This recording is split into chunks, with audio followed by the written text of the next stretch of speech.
재난 대응은 좀 과하다 싶을 정도로 선제적이고 적극적 대응을 해야 합니다. 야당에서는 4대강을 더 확대했었으면 홍수를 막을 수 있었다. 또 여당에서는 무슨 말도 안 되는 소리냐. 참 좀 답답하죠. 예. 김부겸 후보가 당대표가 되면 서울이나 부산이나 재보궐선거에 후보를 낼 수밖에 없는 상황이 아니겠습니까? 예. 석고대죄라도 하면서 우리들이 후보를 낼 수밖에 없는 사정을 국민들한테 용서를 구해야죠. 예. 많은 분들이 차라리 그런 정치 레이스 같은 거 중단하고 차라리 이재민들 돕는 일을 하는 게 어떠냐라는 오히려 그런 지적도 많이 받습니다. 저는 2년의 당대표 임기를 채우면서 적어도 우리 취약지구를 확실히 보강해서 어떤 후보가 되더라도 대통령을 만드는, 그래서 정권이 재창출되는, 그래서 우리 민주당의 가치와 꿈이 대한민국 국민들로부터 당당히 다시 승인을 받는 그런 당 만들고 싶습니다.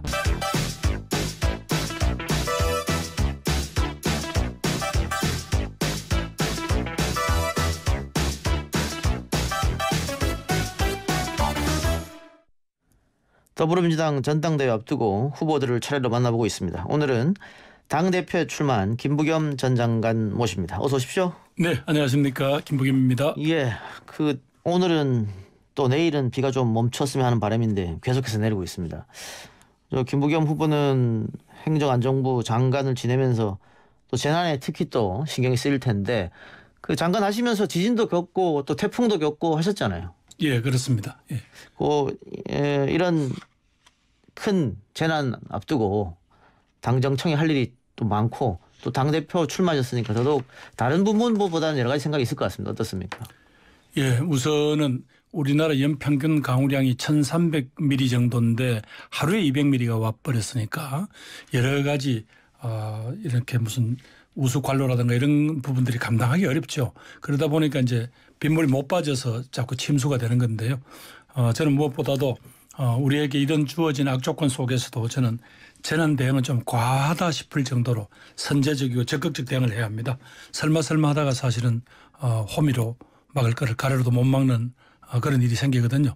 제가 곡성에 그 피해 지역을 가봤더니 그래도 주민들이 그 물에 잠긴 지역에서 한 분도 주민이 인명사고가 안 났더라고요. 예. 가장 큰 이유는 새벽부터 여러 가지 예보를 보고 공무원들이 전부 뛰어다니면서 전부 각 집집마다 문을 두드려서 그분들을 미리 대피시킨 그런 탓이더라고요. 이런 부분들에 대해서 공직자들은 더 경각심을 가지고 또 수시로 주민들에게 정보를 알려주면서 이렇게 협력을 해서 재난을 넘어가야 될 것 같습니다. 예. 지금 민주당 전당대회가 그 흥행이 잘 되지 않는다 이런 진단이 좀 있는데 비 피해 때문에 선거운동도 지금 중단된 상태죠. 연기론도 나오는 것 같아요. 그래서 오늘 그런 이야기가 있었다는데 저는 당사자이기 때문에 그런 내용에 대해서는 제가 왈가왈부할 수는 없고요. 그래도 무엇보다도 국민들의 생명과 재난 극복이 우선이지 정치 일정이라는 것도 연기되면 좀 어떻겠습니까? 예. 이런 재난 상황 속에서의 리더십은 어떤 게 필요할까요?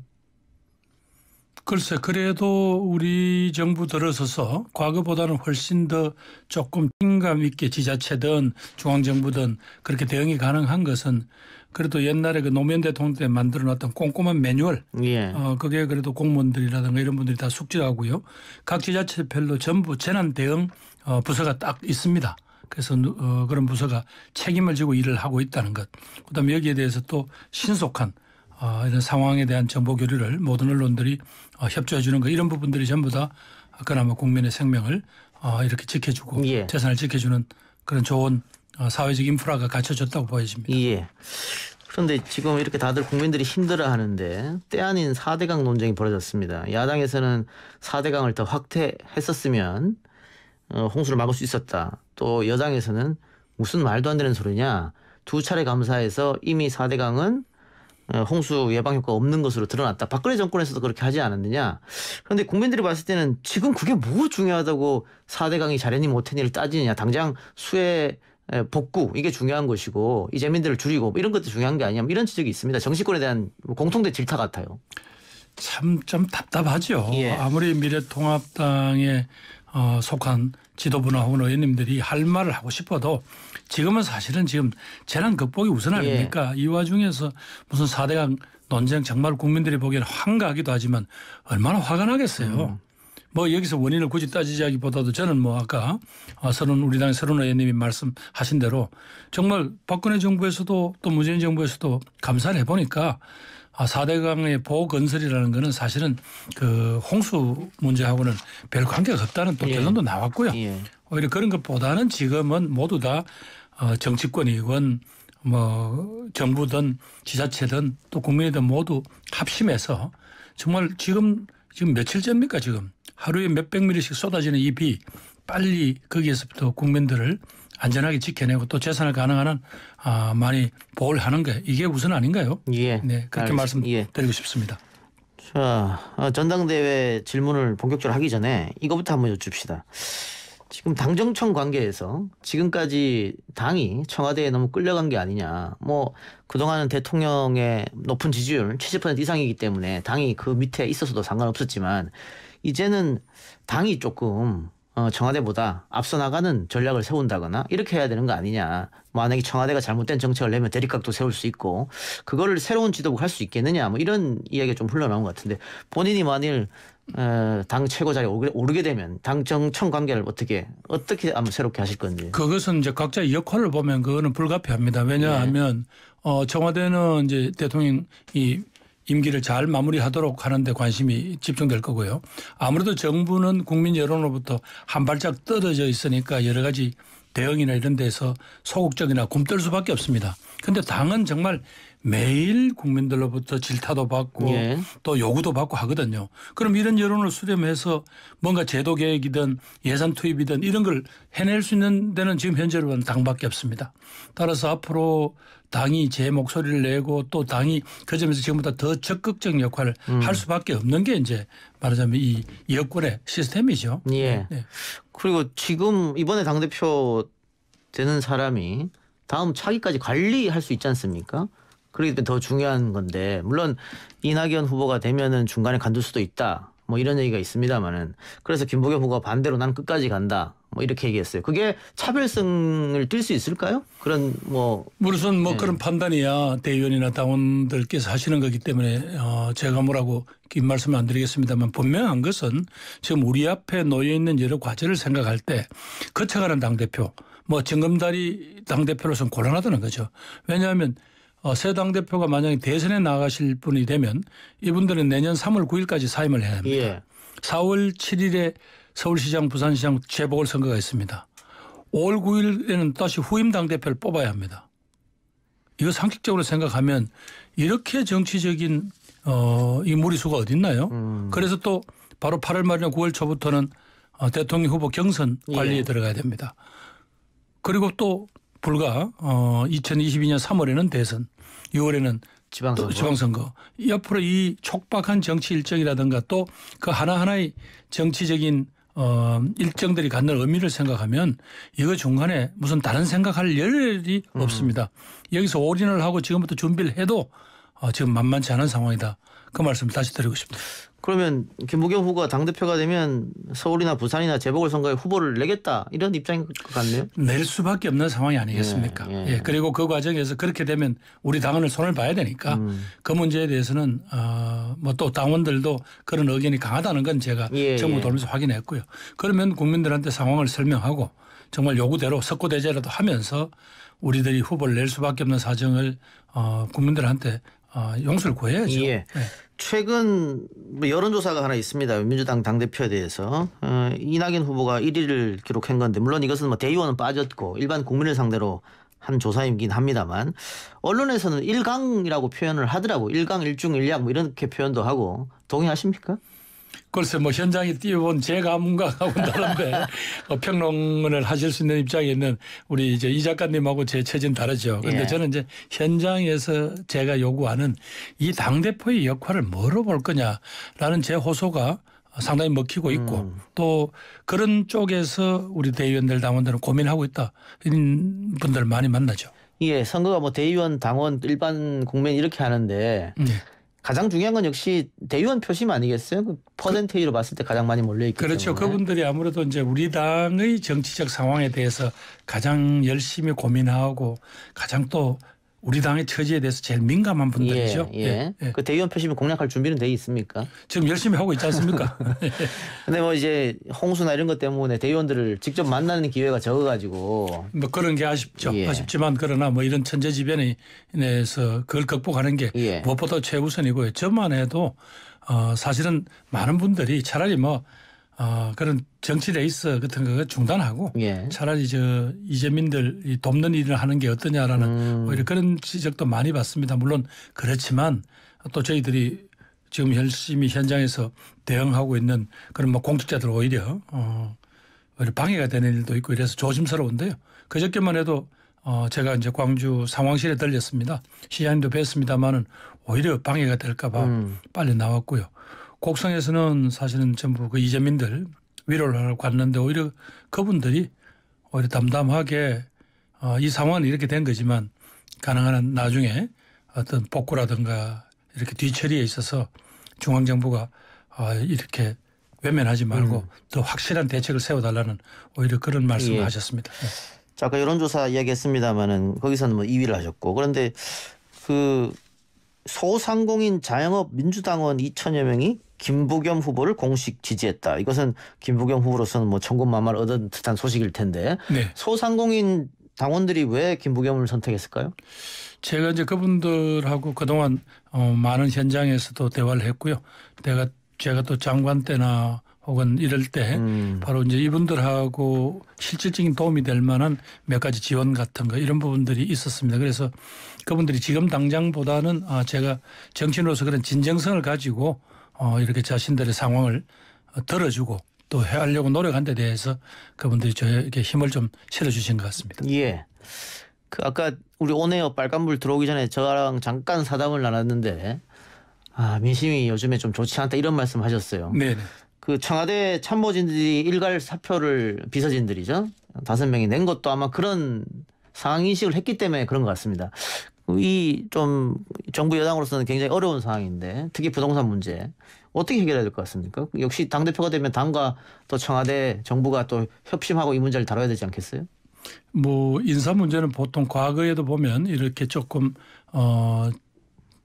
뭔가 정치를 쇄신해야 되거나 이럴 때가 있을 때는 보통 이제 참모들이 대통령께 조금 편안하게 판단하시라고 이런 사표를 제출하거나 이런 일이 많았잖아요. 과거에도 뭐 그런 일환이고 또 대통령께서도 상황을 엄중하게 보고 계시다라는 그런 어떤 신호라고 보여집니다.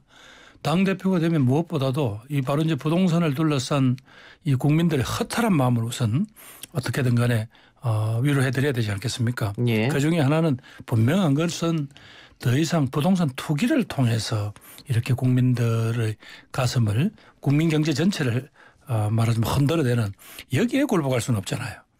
그 대신에 우리 국민들 중에서 꼭 내 집을 마련하고자 하시는 분들 생애 최초 주택 구입자 이런 분들한테는 또 여러 가지 금융 지원이 없어서는 안 되지 않습니까? 예.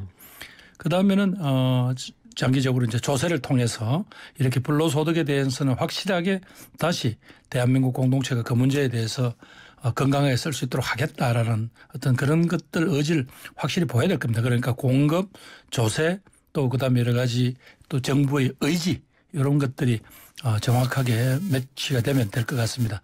다만 이제 최근에 보니까 정부의 의지 자체를 조금 조롱하는 듯한 이거는 조금 언론에서도 자제했으면 좋겠습니다. 예. 그러면 어차피 부동산이라는 것, 땅이라는 것은 더 이상 우리가 생산이 안 되지 않습니까? 제한되기 때문에 우리 헌법에도 여기에 관한 재산권 행사에 대해서는 정부가 일정 부분 규제를 하거나 혹은 제한을 할 수 있도록 되어 있는 이유가 거기 있지 않습니까? 그런데 최근에 보면 어떤 정부의 이런 행위에 대해 가지고 마치 무슨 사회주의로 가는 거냐 하고 반발하고 하는데 이제 이 점에 대해서는 좀 성숙해 주셨으면 좋겠습니다. 우리 언론 문제까지 시작해 주셨습니다. 예. 자, 김부겸 후보는 지역 구도 타파를 위해서 어려운 상황에서도 대구에 계속 도전을 하셨는데 김대중 전 대통령이 대구에서 얻은 퍼센티지가 한 10%, 그 뒤에 뭐 노무현 20%, 문재인은 30% 계속 올라왔습니다. 그리고 문재인 후보도 30% 못 얻고 22%. 예. 근데 김부겸 본인은 40% 이상 계속 얻었고 그러면은 김부겸이 당대표가 되면 그 대구 분들이 민주당에 마음을 좀 주겠습니까? 어떻습니까? 그럼 이제 도전을 해봐야죠. 예. 그러나 이제 저한테 떨어지더라도 한 40%를 주신 거는 조금 제가 던지는 메시지에 주목을 해 주셨다는 뜻이니까 예. 지금 결국 우리 정치 특히 대통령 선거의 정치 지형은 1대1 대결 구도가 늘 아주 강하게 있었지 않습니까? 그렇다면 우리 취약지구라고 할 수 있는 영남 지역, 대구 경북 따로 뭐 부울경이 조금 지지도의 차이는 납니다만은 지금보다는 저는 정확하게 10%는 더 끌어올려야 거기에서 큰 격차를 줄여놔야 우리 대선 후보가 누가 되더라도 이길 수 있다. 그렇게 저는 생각하고 있습니다. 그게 김부겸이 돼야만 가능하다. 이 제가 말씀입니까? 당대표가 되면 아무래도 지금 현재 제가 경쟁하고 있는 후보들보다는 그 점에서 설득하기가 더 낫지 않겠습니까? 그럼 반대로 지금 당대표 선거 나가셨는데 민주당 대의원 당원들의 분포가 그래도 호남 쪽이 좀 많지 않겠느냐. 그러면 호남 출신인 이낙연 후보가 유리하게 가지 않겠느냐. 이런 분석도 있단 말이에요. 아이고 우리 당의 대의원 당원들은 훨씬 사고가 전략적입니다. 예. 그분들은 그런 점에서 앞으로 어떤 구도가 돼야 정말 이 지긋지긋한 지역주의를 넘어서는 국민들의 그런 선택이 가능할까. 그런 큰 틀에서 봤을 때 서로 역할 분담을 어떻게 하는 게 민주당에 좀 길게 가는 그런 전략적 포석이 될까 이런 거 다 고민하시죠. 예. 다음에 당대표가 누가 되든 맨 처음에 해야 할 과제가 아마 공수처 문제 같아요. 이게 야당이 일단은 반대하고 나서기 때문에 쉽지 않은데 그럼 어떻게 법이라도 바꿔서 강행해야 되느냐. 지금 저는 결국은 이제 현재 법에 따라 국회의장님이 좀 압박을 하셔야 된다고 봅니다. 당신들까지 언제까지 추천을 해주지 않으면 다른 야당에게도 추천권이 넘어갈 수 있다라고 이렇게 좀 압박 좀 하시고 그러면서 의원들이 지금 현재 개정안 그러니까 추천권을 행사하지 않는데 언제까지 기다릴 수는 없잖아요.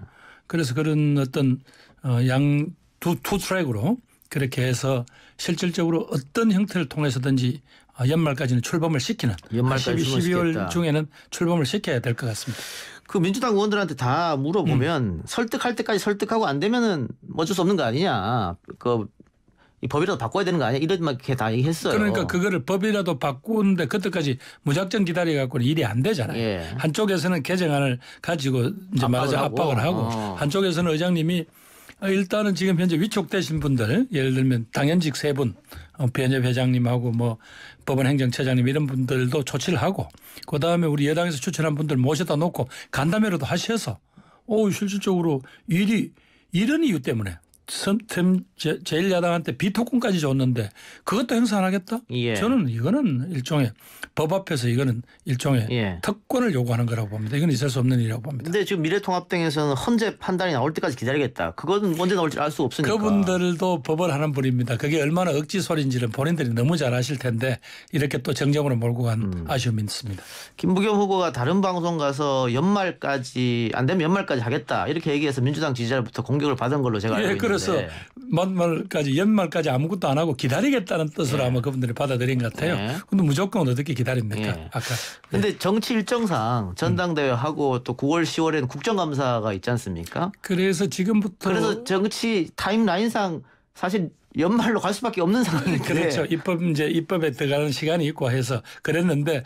민주당 지지자들 위해서 시원시원하게 하지 그랬어요, 그냥. 아니, 그때 이제 말하자면 쭉 진행하시는 분의 말뜻을 내가 그러니까 시간이 얼마 정도 걸리겠습니다. 이런 걸로 받아들였는데 저는 그래서 연말까지라고 답한 게 오히려 그렇게 혼이 났습니다. 추미애 장관과 검찰과의 법무부와 검찰과의 갈등.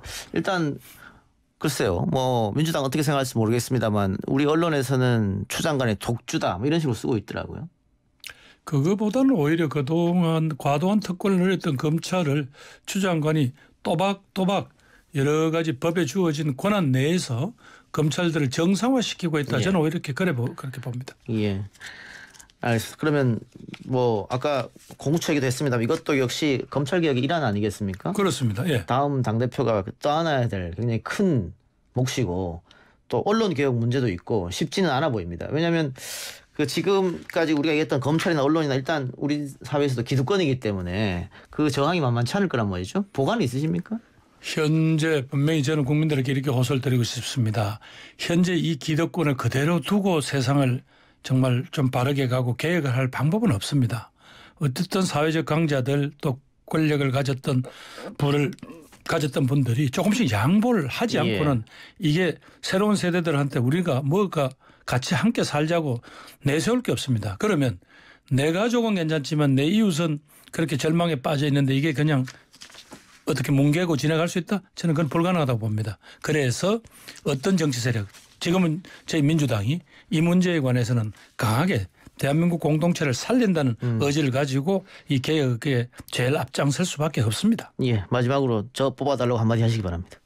네, 존경하는 국민 여러분 또 민주당 대의원 당원 동지 여러분 지금 워낙 큰 비가 왔기 때문에 정치 이야기 하는 것조차가 죄송스럽고 쑥스럽습니다. 그러나 저는 2년의 당대표 임기를 채우면서 적어도 우리 취약지구를 확실히 보강해서 어떤 후보가 되더라도 대통령을 만드는 그래서 정권이 재창출되는 그래서 우리 민주당의 가치와 꿈이 대한민국 국민들로부터 당당히 다시 승인을 받는 그런 당 만들고 싶습니다. 제가 김부겸에게 기회를 주실 것을 거듭 요청드립니다. 예, 오늘 출연해서 고맙습니다. 예, 감사합니다. 지금까지 더불어민주당 당대표 후보 김부겸 전 장관이었습니다.